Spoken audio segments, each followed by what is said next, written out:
In this video, we are going to continue comparing governments. This time, we're going to focus on what about monarchy?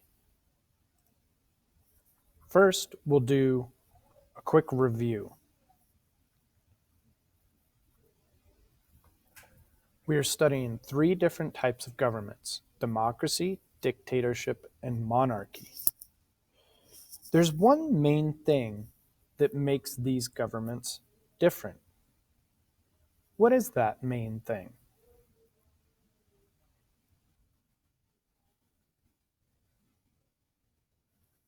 The most important thing that makes these governments different or distinguishes them is who has the power, the few or the many.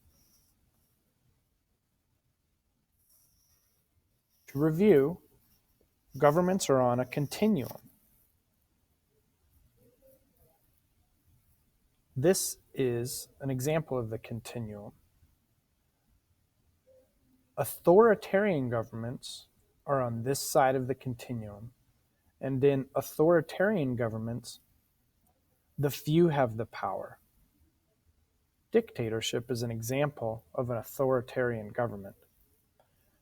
On the other side of the continuum is democratic governments, in which the many have the power. Democracy is an example of a democratic government.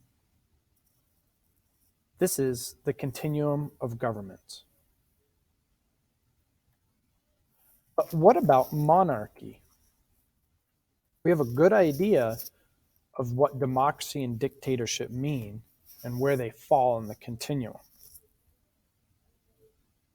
Monarchy is tricky because there are two different kinds of monarchy. There's absolute monarchy and constitutional monarchy.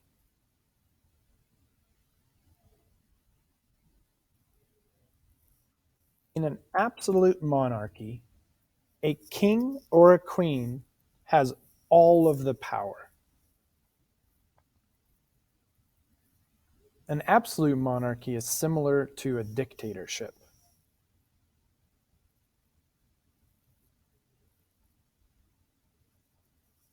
In a constitutional monarchy, power is shared.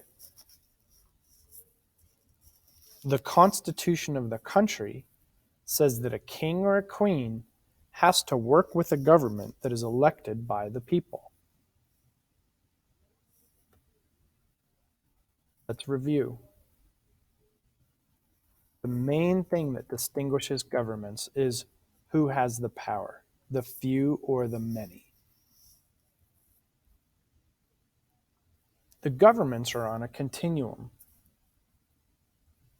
In authoritarian governments, the few have the power. In democratic governments, the many have the power. There are two types of monarchy: absolute monarchy, which is authoritarian, and constitutional monarchy, which is more democratic.